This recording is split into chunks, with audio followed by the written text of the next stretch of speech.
Em uma grande partida de futebol, Flamengo e Palmeiras empataram em 1-1. Pela primeira vez nos 4 confrontos que as equipes tiveram na temporada até aqui, houve realmente bom futebol por parte dos dois times, o que trouxe um jogo cheio de alternativas e variações táticas de parte a parte.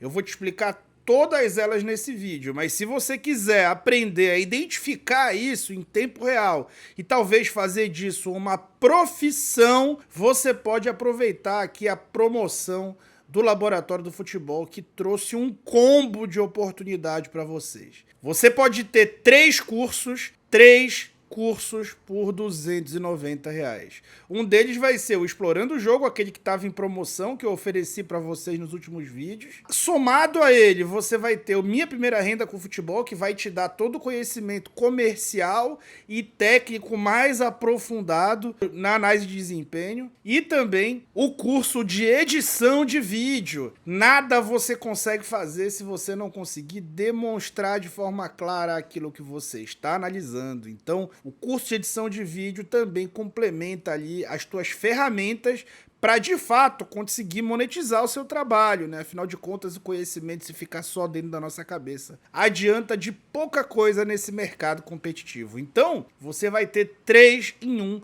e pode realizar o teu sonho de trabalhar com futebol. Então, aproveite a promoção do Laboratório de Futebol, que ainda te permite parcelar essa parada de até 12 vezes. Clica aqui no link na descrição do vídeo ou no comentário fixado e aproveita a promoção e também dá uma força no trabalho independente aqui deste canal, tá bom? Então, vamos falar desse jogo sempre falando sobre tática sem tatiquês.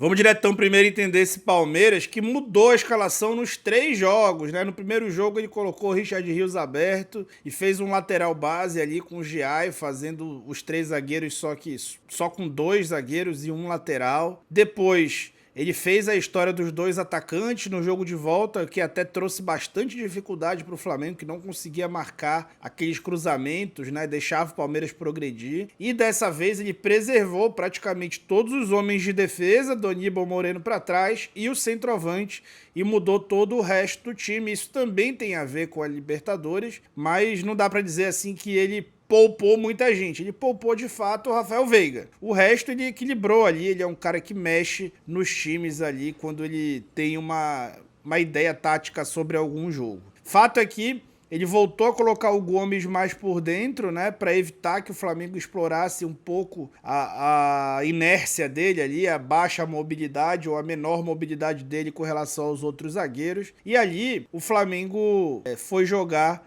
na forma titular dele ali, basicamente, né? Só quem não jogou foi o Varela, mas eu acho que o Rossi é o titular, o Wesley é o titular, né? Então, quando a gente olha ali a escalação do Flamengo, foi o Flamengo completo ali atuar contra o Palmeiras, né? Então, quando a gente olha essa ocupação de espaços de cada time, fica muito claro aonde estavam os espaços concedidos pelo Palmeiras. E esses espaços, né, especialmente quando o Flamengo atacava, eles estavam ali entre esse ala, que no caso era o Giai do lado direito e o Vanderlan do lado esquerdo, e o zagueiro, né? Isso obriga que o zagueiro tenha uma leitura muito grande de salto de pressão e que o volante que trabalha ali também compense muitas vezes. O Everton Cebolinha era essencial nessa partida por conta disso. E no começo do jogo, logo, ele demonstrou o quanto isso era válido, né? O quanto que ele era essencial para o jogo.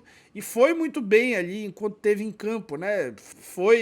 Construiu grandes jogadas e o Flamengo poderia ter aberto o placar em uma delas. Do lado direito, essa dinâmica também existia esse espaço, só que ele não estava ali colocado um jogador para ficar o tempo inteiro explorando esse espaço, né? O Gerson é um jogador que caía mais por dentro, como esse ponta flutuador que o Flamengo sempre utiliza, e o Wesley atacava esse espaço. Então você conseguia explorar também, mas era um espaço atacado. E o Wesley fez uma grande partida, infelizmente talvez seja a sua última, né? O Wesley que teve um momento muito ruim, onde até eu, que eu defendi desde o início, já estava prestes a desistir, mas ele é um jogador, como a gente sempre falou, né? É um jogador muito valorizado, monitorado desde a base, e ele tem muitas qualidades em um ambiente de maior tolerância com o erro, uma tolerância mais saudável com o erro, digamos assim, ele vai se desenvolver muito mais. Daqui a pouco a gente vai ver ele na seleção brasileira, muito possivelmente. Daqui a pouco vocês vão falar, poxa, eu podia ter aproveitado melhor esse cara. Enfim, vamos lá, vamos seguir para análise.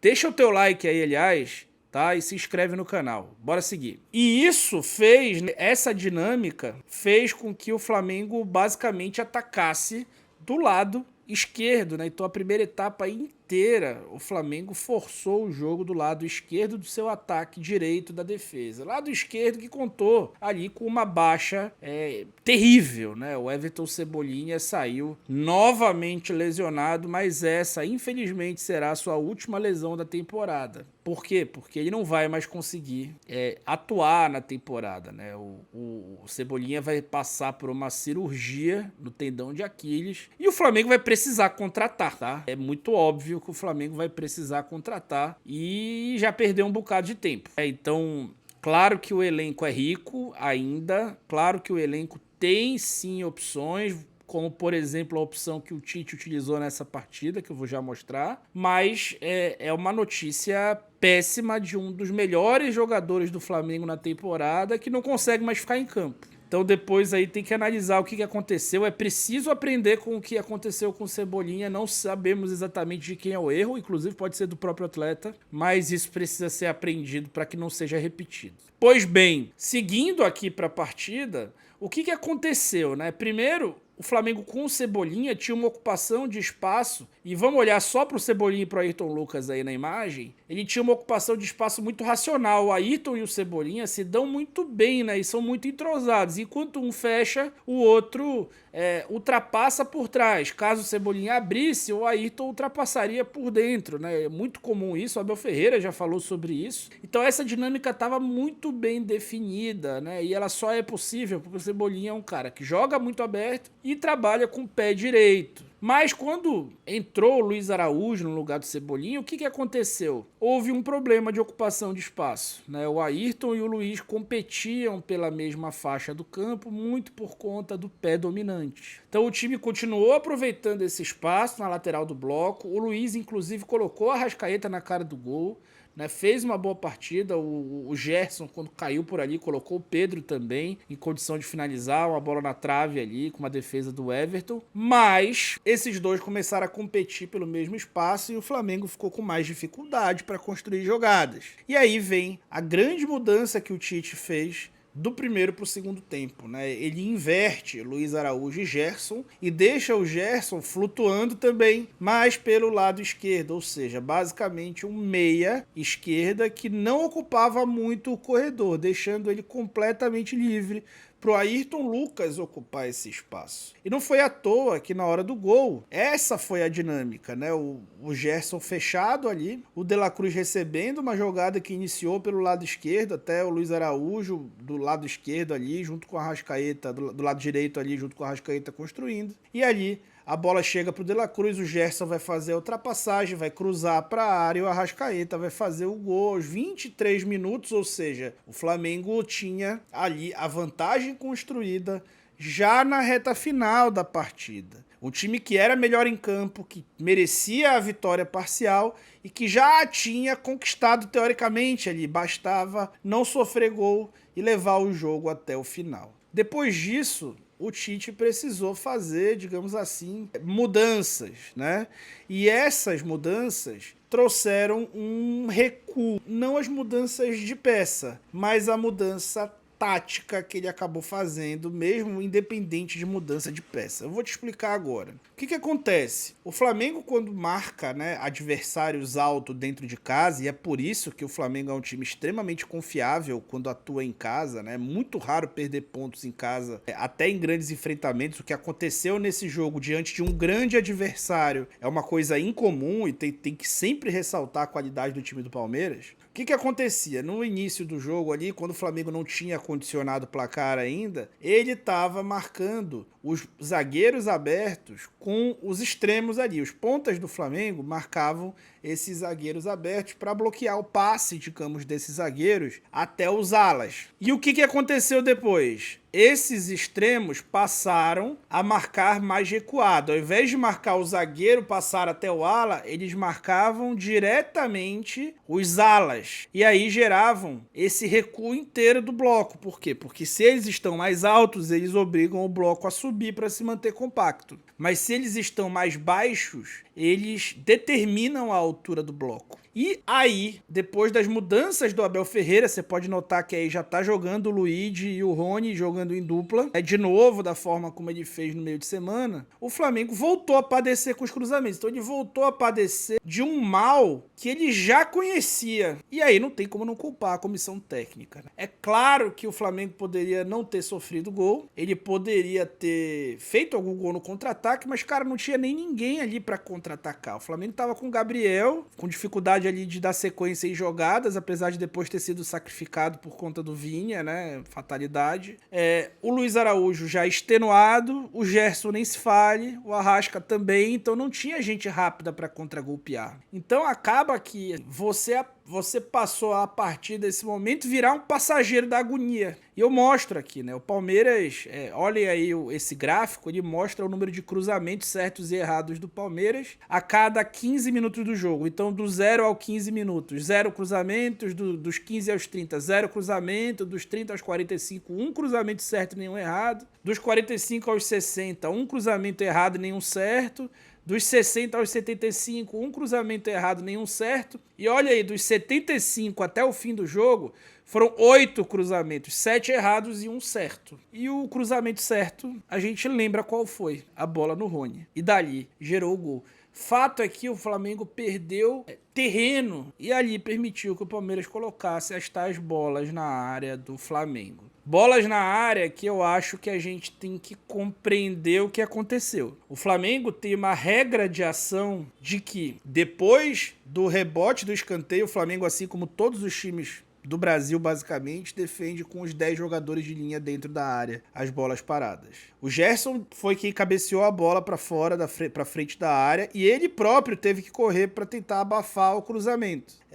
E aí, a regra de ação é o bloco inteiro sai para deixar o ataque em impedimento. Teve um jogador que faltou o ensaio, que foi o Matias Vinha, que ainda não estava lesionado. E ele é quem habilita o Rony, habilita todo o ataque do Palmeiras, basicamente, né? Eram 5 jogadores ali, sem contar o que estava caído no chão. E ali é o Rony que faz a cabeçada que depois vai gerar o gol do Luigi. Cara, me desculpa, eu sei que você tá irritado com o Tite. Eu sei que o Tite tem falhas, inclusive eu acabei de apontar, né, que eu acho que o Flamengo perdeu terreno por conta da decisão dele. Mas esse gol foi fruto de uma falha individual, de alguém que faltou o ensaio. Curiosidade ou não, no jogo anterior o gol sofrido tinha sido exatamente igual. E quem cometeu também a falha foi o Varela. Tá certo que o Vitor Reis estava atrás de todo o bloco, mas o Varela acabou habilitando outros 2 jogadores. 3 jogadores ele acabou habilitando. Inclusive o jogador que cabecearia caso o Vitor Reis não tivesse habilitado. A mesma falha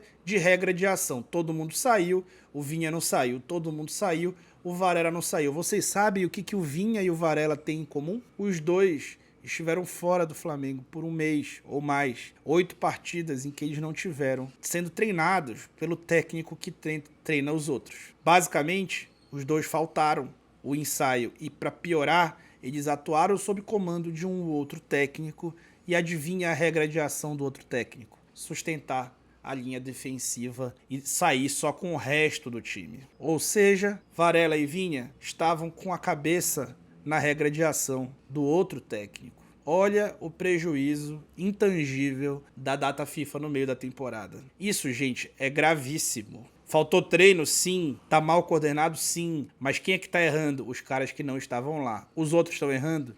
não estão errando. Às vezes a culpa não é de ninguém. Às vezes a culpa é da situação. Aí você vai falar, pô, mas teve 2 gols anulados. Gente, os gols anulados, né, seja esse gol no Maracanã como o gol anulado no Parque Antártica, foram gols anulados por competência da estratégia da linha de impedimento. A gente não pode reclamar quando a equipe taticamente consegue marcar o ataque adversário. Essa é uma estratégia que muitos times do mundo utilizam. E ela é feita justamente para que você vença os duelos. É claro que você não fica totalmente imune e estratégia nenhuma te deixa completamente imune. Mas quando o time faz a marcação da bola parada e é competente, como nos 2 jogos, ele na verdade está marcando e marcando muito bem. O time que tem a melhor bola parada do Brasil há 3 anos. Só que não te dá imunidade. Você não deixa de sofrer gols. Mas sem dúvida, você poderia ter diminuído a tua exposição a isso, a tua exposição a faltas, a tua exposição a escanteios. Por quê? Porque você poderia ter continuado marcando um pouco mais alto e assim forçado o Palmeiras a abrir um pouco a caixa de ferramenta e tentar outras jogadas, né? É incrível como eles basicamente só conseguem chegar ao gol a partir de cruzamentos, pelo menos contra o Flamengo. Você vai falar, pô, o Flamengo marca muito mal, toma muito gol. É verdade que ele tem tomado muitos gols, mas não é verdade que ele marca mal. Ele marca bem a transição defensiva, ele marca bem a organização defensiva e as bolas paradas defensivas são sim o problema. Por mais que o Tite diga que esse não foi um gol de bola parada defensiva, é claro que ele foi. A segunda bola da bola parada defensiva continua tendo coordenações oriundas aos treinos de bola parada defensiva. Tanto que o adversário também está executando a bola parada ofensiva com os seus zagueiros dentro da área. Isso não acontece num lance normal de bola rolando. Mas falta treino, falta definição, falta coordenação, especialmente para quem não estava com ele. E aí a culpa dele é óbvio que é reduzida dentro de um contexto, mas existe. Mas eu vejo a gente muito incomodado em buscar culpa e não compreender que o adversário também tem muito mérito e que o Flamengo fez uma grande partida por 70 minutos. Produziu para ganhar. Poderia, se tivesse a boa e velha efetividade, que a gente critica há muito tempo, ter saído com uma vitória até por mais de um gol de vantagem. Mas não aconteceu. Isso acontece quando você enfrenta grandes adversários. E eu acho que tem que tomar um pouco de cuidado com o adjetivo que vocês usam. Falar de covardia é exagerado, por mais que o time tenha recuado. Afinal de contas, a gente não pode, por conveniência, optar por esquecer que o time vai enfrentar uma final na quinta-feira pela Copa Libertadores, precisando abrir uma vantagem de mais de um gol para poder subir lá para La Paz e disputar o jogo contra o Bolívar. Então, o time precisa disso aí. Ele precisa descansar. E o que aconteceu, só aconteceu depois das substituições. O Matias Vinha, que depois se lesionou e vai desfalcar o time pelo resto da temporada também, acabou entrando mal e também não percebeu. Então, assim, tudo isso aconteceu da forma como acontecem as coisas no futebol. Nem tudo pode ser 100% explicado no sentido de encontrar culpa, mas tudo pode ser explicado no sentido de compreender. E compreensão é mais do que responsabilização. É entender que um problema tem início, tem meio e pode ter um fim.